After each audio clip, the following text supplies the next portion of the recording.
The moment I found out, I was standing in his kitchen, making coffee, wearing his hoodie, thinking about what we'd do that weekend. And I remember thinking briefly how quiet it felt. Not peaceful, just quiet. And then his phone lit up on the counter. Face up. A message preview I wasn't supposed to see. It said, "The kids are asking when Daddy's coming home." I want to tell you I immediately knew what that meant. But I didn't. I stood there and told myself there was an explanation. A niece, a nephew, a cousin he looked after. Anything. Because Marcus was my boyfriend of 3 years, and in 3 years, he had never once mentioned children. Let me tell you about Marcus the way I knew him. He was thoughtful in a way that felt rare.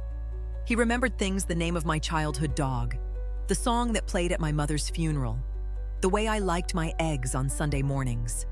He used to say something to me all the time. "You're the only part of my life that feels simple." At the time, that sounded like love. We had been together since I was 26. We talked about the future constantly, where we'd live, what we'd name our children. Our children.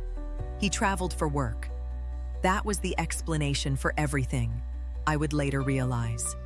Every gap, every absence, every weekend where his phone went quiet. He was a project manager for a construction firm. He said the job took him to different cities, sometimes for days at a time. I never questioned it. Why would I?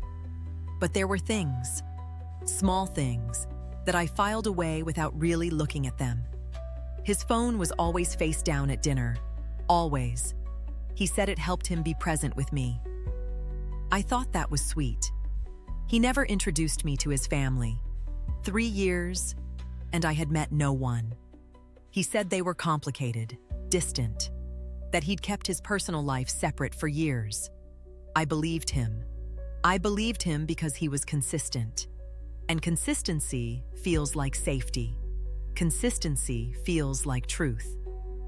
But that's the thing about a careful liar. They don't break character. They build one.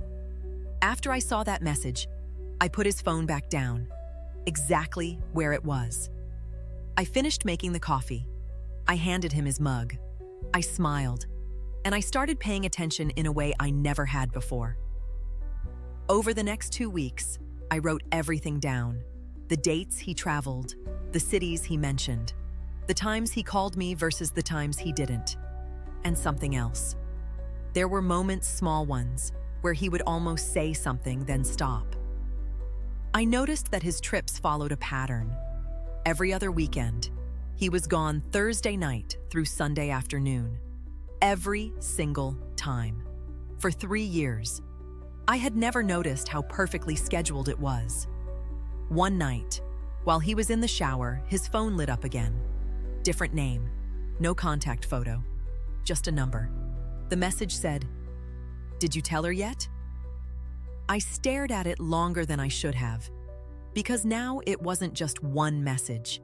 It was a conversation I wasn't part of, and whoever sent it already knew about me.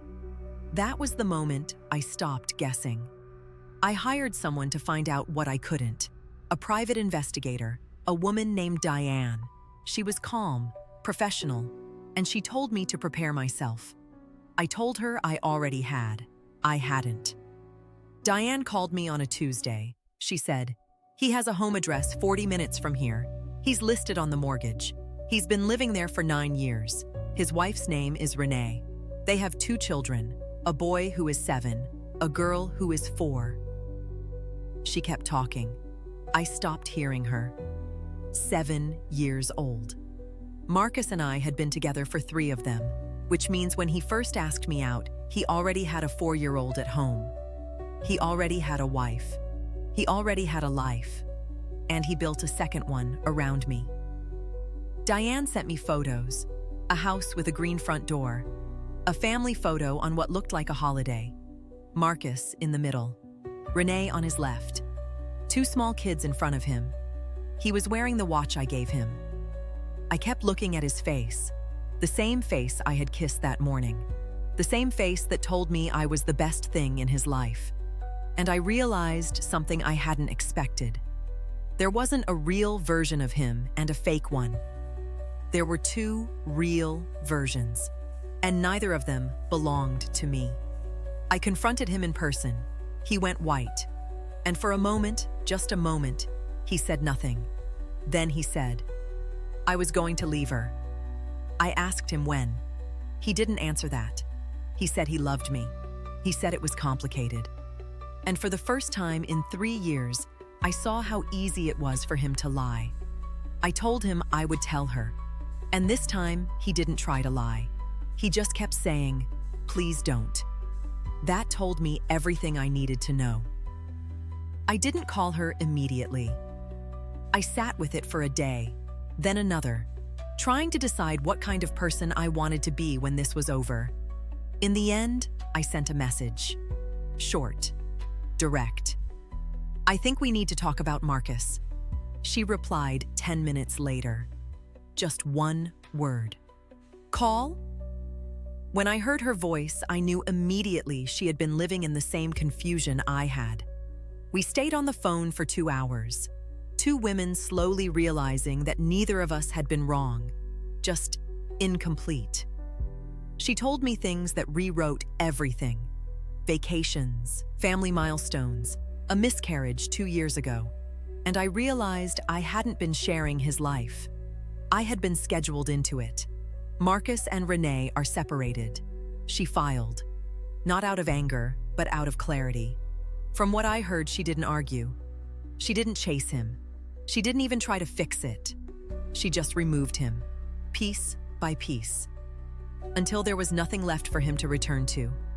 I respected that more than I can say. It has been 14 months since that phone lit up on the counter. I moved cities, not to run, to rebuild. The hardest thing isn't the anger. The anger is clean. The hardest thing is this. My love was real. My happiness was real. My memories were real. I just wasn't part of his. And that is the cruelest part of a double life. Not the lies, but how real they feel while you're living inside them.